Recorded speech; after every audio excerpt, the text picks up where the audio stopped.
Baik, kita lanjutkan untuk perkuliahan proteksi sistem tenaga. Jadi hari ini insya Allah kita akan membahas mengenai circuit breaker. Dan seperti yang telah dibahas baik di materi tentang pengantar proteksi sistem tenaga maupun materi tentang switchgear, bahwa circuit breaker ini merupakan salah satu komponen yang vital dalam sistem proteksi. Sehingga kita perlu untuk mempelajarinya lebih lanjut.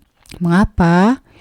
Karena seperti yang kita ketahui pula bahwa sistem tenaga modern ini berhubungan dengan jaringan listrik yang besar dan juga berhubungan dengan sejumlah besar peralatan listrik yang terkait. Nah, selama gangguan hubung singkat atau jenis gangguan listrik lainnya, maka arus gangguan yang tinggi ini akan mengalir melalui peralatan serta jaringan listrik itu sendiri. Sehingga arus tinggi ini dapat merusak peralatan dan jaringan secara permanen. Untuk menghemat peralatan ini dan jaringan listrik, maka arus gangguan yang tadi itu harus dibersihkan dari sistem secepat mungkin. Sekali lagi, setelah kesalahan dihilangkan, sistem ini harus dapat mencapai kondisi kerja yang normal sesegera mungkin untuk memasok daya berkualitas yang dapat diandalkan ke ujung konsumen. Jadi, untuk memutuskan dan juga menghubungkan kembali bagian-bagian yang berbeda dari jaringan sistem tenaga untuk proteksi dan juga kontrol secara tepat waktu, harus ada beberapa jenis perangkat switching khusus yang dapat dioperasikan dengan aman dalam kondisi pembawa arus yang sangat besar. Kemudian, selama gangguan arus besar juga, maka nanti akan ada busur besar di antara kontak saklar. Jadi, harus berhati-hati untuk memadamkan busur tersebut di CB dengan cara yang aman.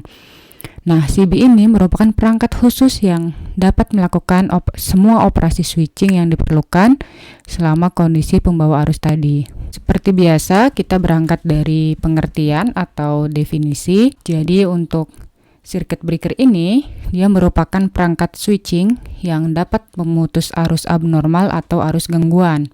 CB ini merupakan perangkat mekanis yang mengganggu aliran arus gangguan berkekuatan tinggi dan sebagai tambahan dia melakukan fungsi saklar. Jadi CB ini tidak berbeda jauh dengan saklar kalau secara fungsi utamanya. CB ini dia terutama dirancang untuk menutup dan juga membuka sirkuit listrik sehingga melindungi sistem kelistrikan dari adanya kerusakan. Jadi, fungsi utama dari CB ini yaitu untuk mengisolasi titik gangguan sistem tenaga apabila terjadi kondisi abnormal seperti adanya gangguan di sistem. Sekarang kita masuk ke prinsip kerja sederhana dari sebuah CB.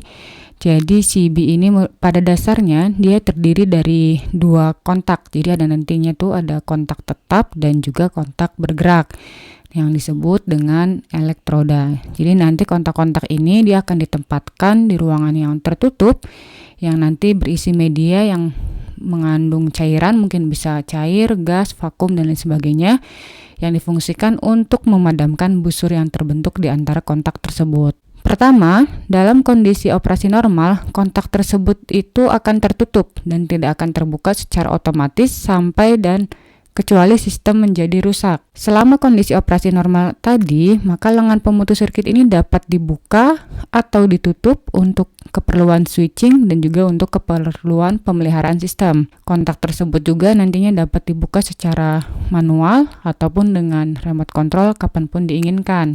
Kedua, ini kalau kondisi ada gangguan. Jadi setiap kali terjadi gangguan pada bagian manapun dari sistem, maka kumparan trip CB ini akan mendapatkan energi dan kontak yang bergerak menjadi terpisah satu sama lain oleh beberapa mekanisme sehingga dapat membuka sirkuitnya. Nah, ketika kontak CB ini dipisahkan dalam kondisi gangguan, busur itu akan terjadi di antara kontak-kontaknya. Maka arus dapat berlanjut sampai pelepasannya berhenti. Produksi busur ini dia biasanya tidak hanya menunda proses gangguan saat ini, tetapi biasanya dia menghasilkan juga panas yang sangat besar. Tentunya panas ini akan dapat menyebabkan kerusakan pada sistem atau juga pada CB itu sendiri. Nah, oleh karena itu, masalah utama dalam CB ini sebenarnya adalah bagaimana sih CB ini dapat memadamkan busur dalam waktu sesingkat mungkin, sehingga panas yang dihasilkan ini nantinya tidak boleh mencapai nilai yang berbahaya. Nantinya dalam proses pemadaman busur ini akan berkaitan juga dengan proses pendinginan busurnya. Kemudian CB ini dia akan menjalankan fungsinya itu secara mandiri ya, secara independen, artinya tanpa ada pengawasan. Tapi sebetulnya ada juga CB yang dapat dikendalikan dari jarak yang jauh dan dapat dioperasikan sesuai dari permintaan. Jadi, seperti yang kita ketahui bahwa CB ini merupakan perangkat switching yang dapat dioperasikan baik secara manual maupun secara otomatis, yang fungsinya itu untuk mengendalikan dan melindungi sistem tenaga listrik. CB ini dia diklasifikasikan ke dalam beberapa jenis berdasarkan kategori-kategori yang berbeda. Sebetulnya tidak ada kriteria khusus untuk mengklasifikasikan CB, tapi ada beberapa cara di mana kita dapat mengklasifikasikannya untuk pemahaman dan juga untuk pengetahuan kita yang lebih mudah. CB ini dia dibagi-bagi sesuai dengan kategorinya. Ada yang berdasarkan media pemutusnya, kemudian sinyal penggeraknya, berdasarkan level tegangannya, konstruksinya, dan juga berdasarkan instalasinya.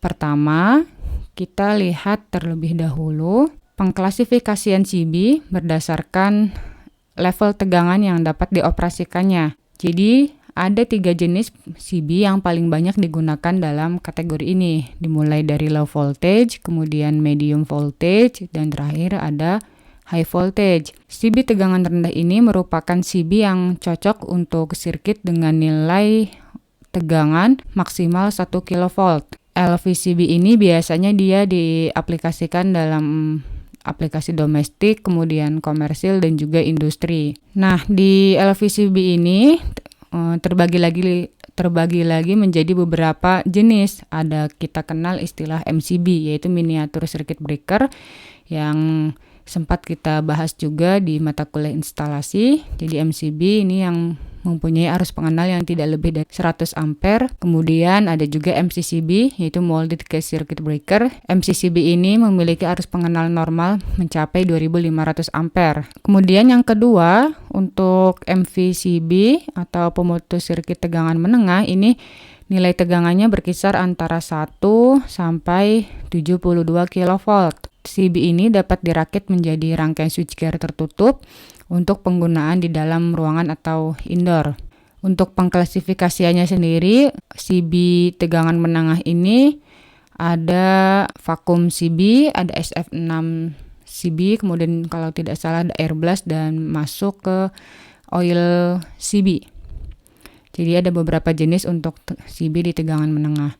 Terakhir, untuk CB di tegangan tingginya, yaitu yang tegangannya di atas 72 kV, dan jenis-jenisnya ini tidak berbeda jauh dengan medium voltage.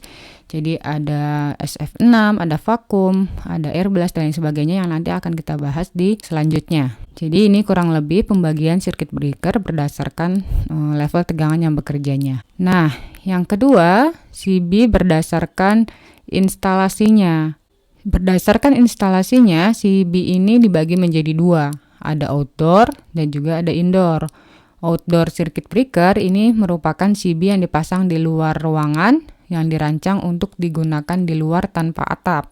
Dan yang indoor circuit breaker berarti kebalikannya, jadi dia dipasang di dalam ruangan dan dirancang untuk digunakan hanya di dalam gedung atau penutup yang tahan cuaca. Biasanya CB yang dalam ruangan ini dioperasikan pada tegangan menengah dengan penutup switchgear yang berlapis logam. Kategori selanjutnya yaitu didasarkan pada mekanisme yang digunakan untuk menggerakkan CB, yang menentukan mekanisme operasi pemutusnya. Itu terdiri dari 3 jenis, ada spring, ada pneumatik, dan juga ada hidrolik.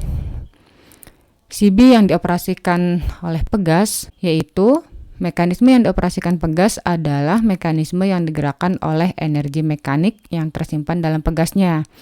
Biasanya pegas tertutup, diisi secara mekanis oleh motor dan ditahan dalam posisi terkompresi oleh kait penutup.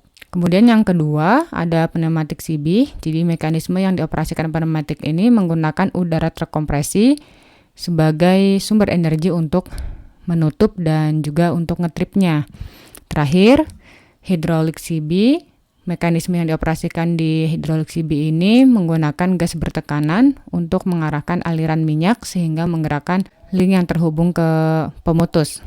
Berdasarkan desain strukturalnya, CB dapat diklasifikasikan menjadi dua. Untuk dead tank ini, atau dalam bahasa Indonesianya kita bisa sebut sebagai CB tangki mati, merupakan pemutus yang dia itu memiliki tangki tertutup pada potensial tanah atau disebut sebagai pemutus sirkuit tangki mati.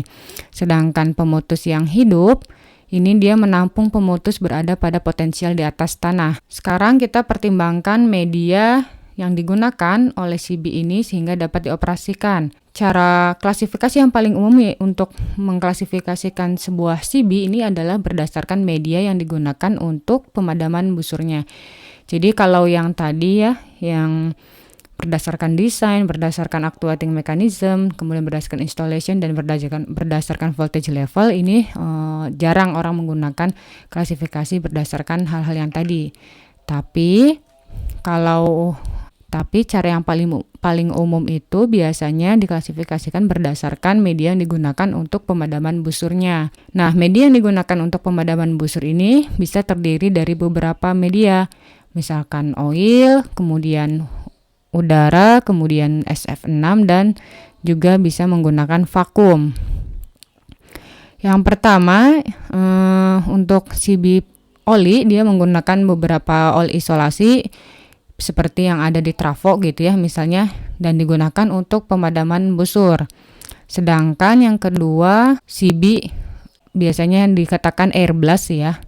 CB air blast ini atau CB ledakan udara ini, dia menggunakan ledakan udara bertekanan tinggi untuk memadamkan busurnya. Dan yang ketiga, SF6 CB ini dia pastinya menggunakan gas sulfur heksafluorida atau SF6 yang digunakan untuk pemadaman busur. Terakhir, busur juga dapat dipadamkan menggunakan media vakum. Nanti keempat jenis CB ini akan kita bahas lebih lanjut.